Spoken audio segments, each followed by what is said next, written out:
Hello दोस्तों, welcome back to my YouTube channel. आशा करता हूँ आप लोग सभी अच्छे होंगे, तंदुरुस्त होंगे, अपने घरों में सुरक्षित होंगे।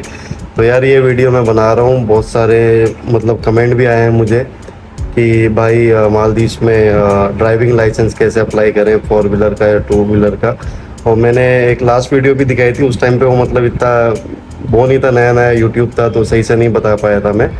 तो आज इस वीडियो के माध्यम से हम आपको बताएंगे कि मालदीव्स में आप फोर व्हीलर और टू व्हीलर का जो है ड्राइविंग लाइसेंस कैसे अप्लाई कर सकते हैं। और दूसरा एक कमेंट ये भी आता है कि भाई मेरी $350 सैलरी है, मेरी $550 सैलरी है, तो मालदीव्स कितना महंगा है और मतलब खाना कैसे मिलता है यहाँ पर, मैं हम मतलब खाना कहाँ खाएं अगर कंपनी आपको फूड प्रोवाइड नहीं कर रही है। तो स्टेप बाय स्टेप हम आपको बताएंगे।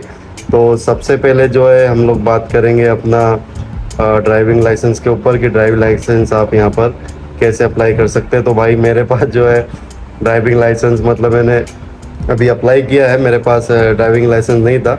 शिवानी के पास, हमारी वाइफ के पास ड्राइविंग लाइसेंस है। तो मैडम बताएंगे आपको कि ड्राइविंग लाइसेंस यहाँ पर कैसे अप्लाई कर सकते हैं। तो बताइए। बहुत इजी है, बहुत सिंपल है, कुछ नहीं करना। अगर आपके पास इंडिया का लाइसेंस है तो आपको अपना इंडिया लाइसेंस पहले जाके इंडियन हाई कमीशन में एक फॉर्म होता है वो फिल करना है, उसमें डिटेल्स फिल करके वो सबमिट करना है। 190 रुपया उसका फ़ी है MVR। वो सबमिट करेंगे तो विद इन 2 डेज वो लोग आपको आपके ओरिजिनल लाइसेंस पे वेरिफिकेशन करके एक आपको लेटर प्रोवाइड करेंगे विद इन 2 डेज। और वो लेटर लेकर फिर यहाँ का मिनिस्ट्री ऑफ ट्रांसपोर्ट जो है जहाँ पर लाइसेंस बनते हैं वहाँ जाकर वो सबमिट करना है। और जब मैंने बनवाया था उस टाइम पे 2018 में है ना, 2018 में उस टाइम पे मालदीवियन ट्रांसपोर्ट वालों की फ़ीस जो थी 250 रुपया थी, अब मुझे पता नहीं है कितनी है। और वो फ़ीस सबमिट करनी है, अपने डॉक्यूमेंट सबमिट करने हैं, फिर वो आपको 3-4 दिन में बुलाएंगे, जब भी डेट देंगे तो आपको वो आपका लाइसेंस देंगे। पहले आपको मिलेगा 1 ईयर के लिए लाइसेंस, उसके बाद रिन्यू होके आपका वो 10 ईयर्स के लिए होगा। अगर आपका इंडियन लाइसेंस 4 व्हीलर है तो ये आपको 4 व्हीलर भी देंगे, अगर सिर्फ 2 व्हीलर है तो 2 व्हीलर देंगे। तो मेरे पास तो 4 व्हीलर है तो मुझे 4 व्हीलर ही मिला है। और सेकेंड ऑप्शन है, अगर आपके पास इंडियन लाइसेंस नहीं है तो यहाँ के ड्राइविंग स्कूल्स हैं, आपको उनके थ्रू अप्लाई कर रहे हैं। उनका 1 मंथ पता नहीं 10 डेज का शायद कुछ कोर्स रहता है, वो भी करना ज़रूरी है।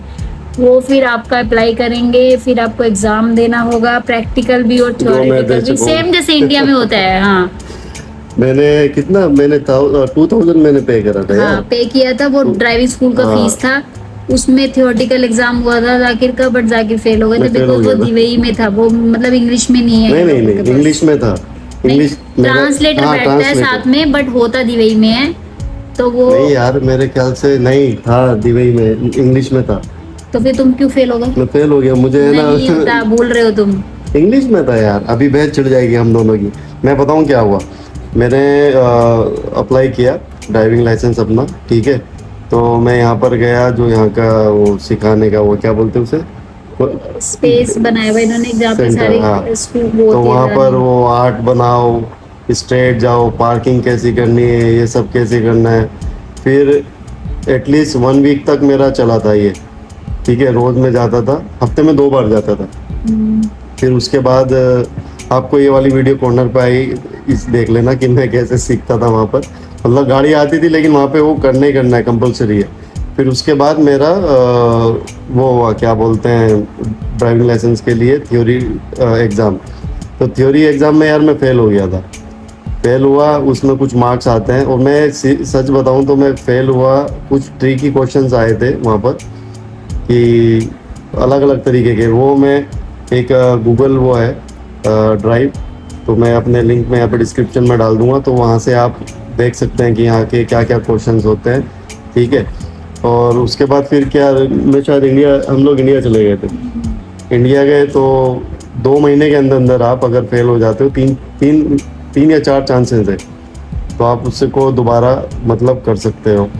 तो ये हो गया पार्ट हमारा ड्राइविंग लाइसेंस का। अभी हम आते हैं भाई खाने पे, कि भाई मेरी इतनी सैलरी है, कंपनी अकोमोडेशन दे रही है और खाने का जो है वो अलाउंस दे रही है। तो खाने का हिसाब ये है कि यहाँ पर वो पैकेज चलते हैं यार। जब मैं 2016 में यहाँ पे मालदीव्स आया था तो मैंने भी वो खाया है। 1500 में 3 टाइम का खाना होता है, मतलब मालदीवियन 1500 में 3 टाइम का खाना होता है। उसमें सुबह नाश्ता रहेगा, नाश्ते में क्या रहेगा, कुछ छोले पराठे कभी कभी वो डोसा वगैरह मिल जाता है। दोपहर में दाल राइस। दाल राइस रहेंगे। रात के टाइम में आपको मिलेगा मैदे वाले पराठा। बहुत से रेस्टोरेंट भी है जहाँ पे वो अजीम खाता था, उधर वो मिलते थे नान, तो नान भी बट मिलेंगे। मैदे की होते हैं, आटे सब के नहीं मैदे का, होते। आटे का आपको नहीं मिलेगा भाई। आटा रोटी अगर जो खाता है उसको यहाँ पर आटा रोटी नहीं मिलेगी। और अगर इस आप वाले घर पैकेज पे बनाते हो, अगर आप अकेले हो तो आपको और एक्सपेंसिव पड़ेगा। बहुत बट ज़्यादा अगर आप एक्सपेंसिव तीन आएगा, चार बहुत। लोग मिलके, जैसे लड़के लोग रहते हैं यहाँ पर, 3-4 मिलके कंट्रीब्यूट करके, तो आप लोगों को सस्ता पड़ सकता है। बट फिर उसमें ये बात हो जाती है कि सारा दिन बंदा ऑफिस से काम करके आए और फिर उसके बाद ये कैसे लोग बनाए खाना, क्योंकि भाई यहाँ पर मैं अभी बोल रहा हूँ, बहुत बोले तो बहुत ज़्यादा कॉस्टली है इधर। ठीक है, इंडिया का अगर आप सोच के आओगे कि यार मुझे $500 सैलरी मिल रही है, आप उसको इंडिया में कन्वर्ट कर रहे हो, लेकिन यहाँ पर जब आ रहे हो तो वो थोड़ा कम है। ठीक है, क्योंकि खाने का अगर आप पैकेज लगा रहे हो, पैकेज लगाने के बाद भी मैंने बहुत सारे केस ऐसे देखे हैं कि यार जब भी जैसे कोई नया मिला कि भाई यहाँ पे खाने की बहुत परेशानी हो रही है, भाई यहाँ पे खाना अच्छा मेन नहीं है। वही सब लोग रोते हैं खाने पे, क्योंकि खाना टेस्टी नहीं है। ज़्यादातर जो हमारे साइड के लोग हैं ना, जैसे यूपी, बिहार, दिल्ली, मुंबई, राजस्थान, ये साइड वाले लोगों को सबसे ज़्यादा परेशानी होती है खाने की, क्योंकि हम लोग यार आटा रोटी खाने वाले हैं, चावल ये सब मतलब बिरयानी वगैरह ये सब का रहता है। और ज़्यादातर जो यहाँ पर रेस्टोरेंट है वो साउथ इंडियन है, तो साउथ इंडिया का खाना आप अगर आपको अच्छा लगता है तो आप लोग उसमें मतलब मैनेज कर लोगे। वरना दूसरा ऑप्शन भाई यहाँ पे बांग्लादेशी रेस्टोरेंट है। बांग्लादेशी रेस्टोरेंट का खाना मतलब थोड़ा स्पाइसी होता है, मुझे तो अच्छा लगता है, मैं तो खाया हूँ बहुत बार। लेकिन वहाँ पर भी आटा रोटी नहीं मिलेगी, रोटी होती है बहुत बारीक तरीके क्योंकि की। आटा बहुत आटा एक्सपेंसिव एक्सपेंसिव है यार यहाँ पर। मैदा अगर 5 रुपए किलो तो आटा 30 रुपए किलो है, मतलब इतना डिफरेंस है। सबसे ज़्यादा अगर मुझे जो एक्सपेंसिव चीज़ यहाँ पे लगी है सबसे ज़्यादा, वो है भाई इंटरनेट। अभी इंटरनेट हम दोनों मतलब मोबाइल में भी चाहिए, क्योंकि हम अगर ऑफिस में या बाहर हैं। तो मेरा 700 का प्लान है अभी, 700 मालदीवियन रुपया में मुझे पर डे 7 GB मिलती है। ठीक है, और बाकी हम लोगों ने ये राउटर भी लगा रखा है। राउटर का आता है कितना, 500।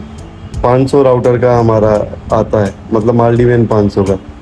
तो भाई मोबाइल का जो है यहाँ पे बहुत ही ज़्यादा मतलब कॉस्टली। अगर आप आ रहे हो तो एक बार मतलब देखो कि आप अपनी सैलरी में से कितना नेट यूज़ कर सकते हो। थोड़े कम वाले भी हैं जिसमें आप अगर रिचार्ज करा रहे हो तो उसमें सिर्फ ये फेसबुक चलेगा, व्हाट्सअप चलेगा, वाइबर चलेगा, यूट्यूब सोशल वगैरह, मीडिया। मतलब सोशल मीडिया वाला ही चलेगा। बाकी आप लोग कुछ और सर्फ नहीं कर सकते हो। और मैं हर अपनी वीडियो में हर बार ये चीज़ बोलता हूँ, मैंने क्या कि सर हमें जो है $350 $500 सैलरी लगी है। तो सबसे पहले आप लोग ये चीज़ क्लियर करो कि आपको डॉलर में सैलरी देंगे या रुपया में सैलरी देंगे, क्योंकि हमें भी मतलब रुपया में सैलरी मिलती है कि मतलब रुपया वाली जो सैलरी है मतलब वो डॉलर को रुपया में कन्वर्ट करके देंगे 15.42 के रेट से, है ना। बहुत सी कंपनी उसमें देती है। और फिर जब उसको आप लोग पैसे भेजते हो तो उसमें आपको और लॉस होता है, क्योंकि डॉलर का रेट तो अच्छा मिलता है। अगर आप यहाँ से डॉलर भेजोगे तो अच्छा रेट है, बट रुपया भेजोगे तो रेट अच्छा नहीं है। और फिर बैंक क्या करता है, बैंक लिमिट्स है, मतलब जो भी लेबर कैटेगरी है उनको सिर्फ $250 अलाउंस है, और नर्सिस को इवन 500 है, टीचर्स को $500 है, उससे ऊपर नहीं भेज सकते। तो ऐसे करके कैटेगरीज है, तो वो ये सैलरीज उनकी ज़्यादा है अगर, तो वो बेचारे फिर कैसे भेजेंगे, ये भी वो प्रॉब्लम आती है। जो शॉप से भेजते हैं, मतलब यहाँ पे बहुत सारी शॉप्स वगैरह हैं जो इंडिया पैसा भेजती है। तो 1 रुपया जो है मतलब मालदीवन 1 रुपया इंडिया का 5.35 5.25 मतलब 5 रुपये से ऊपर ये बैंक का चार्ज जो है, मतलब अगर आप SBI से भेज रहे हो। और अगर आप भेज रहे हो मतलब शॉप से, जो यहाँ पे शॉप है, तो वो 4.75 इंडियन रुपीज़ देंगे। यानी कि मालदीवियन 1 रुपया का अगर आप बैंक से भेज रहे हो तो 5 रुपया, और अगर आप शॉप से भेज रहे हो तो 4.75 80 इतना रेट देते हैं वो लोग। तो ये सब चीज़ों को देखते हुए यार आप आया करो यहाँ पर, क्योंकि एक जगह है यहाँ पर जो कि क्या है, आर्टिफिशियल बीच। तो हम जब भी जाते हैं ना, मैं शिवानी अब्राहम, मोस्टली हम फ्राइडे में जाते हैं। या फिर कभी कभी ऐसे जब भी जाते तो बहुत सारे इंडियंस मतलब देख के कि यार इंडियन है, फैमिली है, तो वो लोग आके बात करते हैं। और अभी तक का मेरा जितना भी एक्सपीरियंस है हम लोगों का, हर कोई ये बोलता है कि भाई यहाँ पर तो बहुत ही ज़्यादा महंगा है भाई, यहाँ पे आके फंस गए भाई। तो यार ये सबसे पहली चीज़ है ना, आप ये पहले से ही देख के आओ, ठीक है।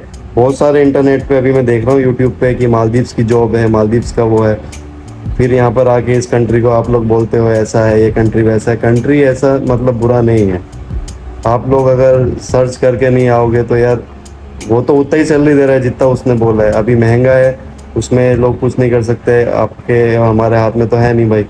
तो बस ये वीडियो हम लोग को ये बताना था कि ड्राइविंग लाइसेंस कैसे अप्लाई करें, और दूसरा जो है यहाँ पे कितना महंगा है, क्या क्या चीज़ जो है बाकी। और हमारी वीडियो देख लो जाके, लास्ट वीडियो जो हमने बनाई थी कि सुपरमार्केट में कितना महंगा है कितना सस्ता है इंडिया के कंपैरिजन से। तो मिलते हैं अगले ब्लॉग में, फ्राइडे में मिलेंगे यार, अब मिलते हैं अगले ब्लॉग में, बाय बाय।